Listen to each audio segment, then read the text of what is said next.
L'initiative Mois de la diaspora est une initiative très louable pour deux raisons. Deux raisons pourquoi? Parce que quand on parle de la diaspora, c'est une partie de la population d'un pays à l'extérieur. Et quand on parle de développement d'un pays, ça doit réunir tous les fils et filles de ce pays, que ce soit à l'interne comme à l'externe. Donc, l'initiative d'abord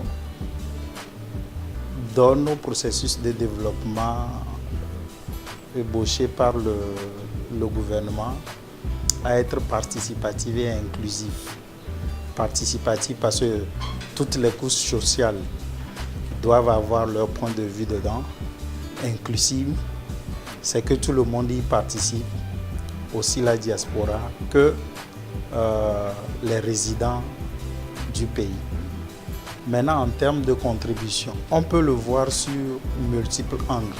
Comment est-ce que la diaspora participe au processus de développement dans le pays? Le canal traditionnel ou classique que l'on évoque très souvent, c'est les transferts de fonds. Mais aujourd'hui, c'est au-delà de cela. On a constaté dans certains pays que même les transferts de fonds rentrent dans le pays parce que la diaspora envoie de l'argent, par exemple, à leurs membres de famille et autres, mais en réalité ne participe pas au processus de développement qui est déjà ébauché. Si je prends le cas du Togo, le PND, quelle est la participation de cette diaspora-là dans le plan national de développement, qui est le PND?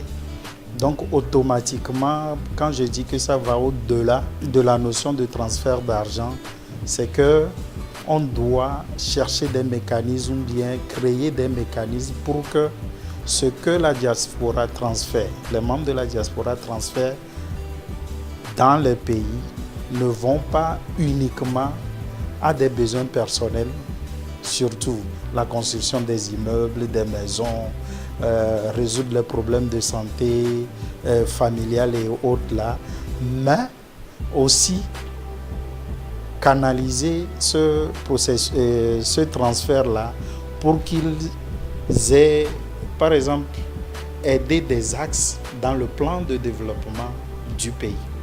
Le second volet, c'est que nous tous, nous venons de diverses communautés qui constituent un ensemble. Vous êtes sans savoir que nous sommes lancés dans un processus de décentralisation. Et bon nombre de la diaspora, que ce soit la diaspora africaine ou la diaspora togolaise vivant en Afrique, en Occident, en Amérique et autres, ils vivent dans des pays qui ont déjà suivi le processus de décentralisation. Et le premier apport, c'est les compétences techniques qui peuvent apporter à la mise en œuvre de la décentralisation qui est en train de se faire. Non seulement ceux qui ne peuvent pas apporter des compétences techniques, au moins il y a quelque chose qu'on appelle partage d'expérience. Parce qu'eux, ils le vivent déjà et dans leur communauté respective, ils peuvent donner de l'éclat ou bien aider les dirigeants de ces communes, de ces collectivités locales à pouvoir asseoir un développement harmonieux. Parce qu'ils l'ont déjà vécu, ils le vivent et ils savent comment ça marche et ils peuvent devenir des conseillers de ces responsables. De l'autre côté, il y a aussi ce que nous appelons, aujourd'hui on essaie de mobiliser des ressources pour financer le PND.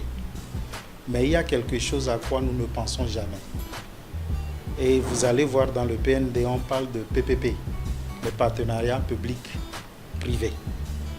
Mais on n'a jamais parlé de PDP, le partenariat diaspora-public, pour financer les volets que la diaspora qui est capable ou bien qui veulent voir leur pays se développer et qui ont les moyens de constituer des fonds pour pouvoir aider le pays à arriver à ce développement souhaité. Donc je vois à peu près ce que je peux dire humblement, mon opinion sur ces deux notions, le processus de développement et la mise en œuvre de la décentralisation que le pays s'est lancé dedans, que les autorités mettent l'effort pour qu'on puisse y aller.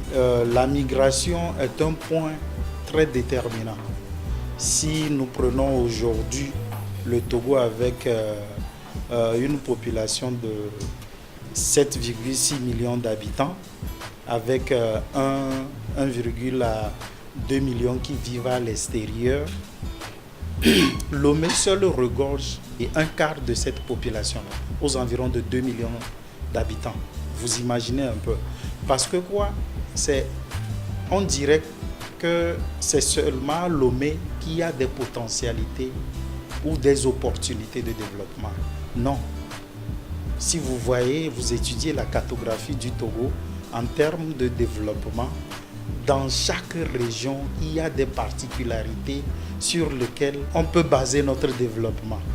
Et ce qui fait que si par exemple, dans chaque région, nous arrivons à éclore ces potentialités, cela va retenir d'abord les jeunes parce qu'ils se disent qu'ils ont cette opportunité. Pourquoi venir à Lomé et ne pas trouver, venir souffrir à Lomé jusqu'à se faire. Eux aussi sont de la diaspora. La dernière fois, je le disais, la diaspora, ce n'est pas ceux qui vivent seulement en dehors du territoire. Mais c'est le terme exode rural, exode interne, exode externe qu'on a masqué pour rappeler en fait diaspora.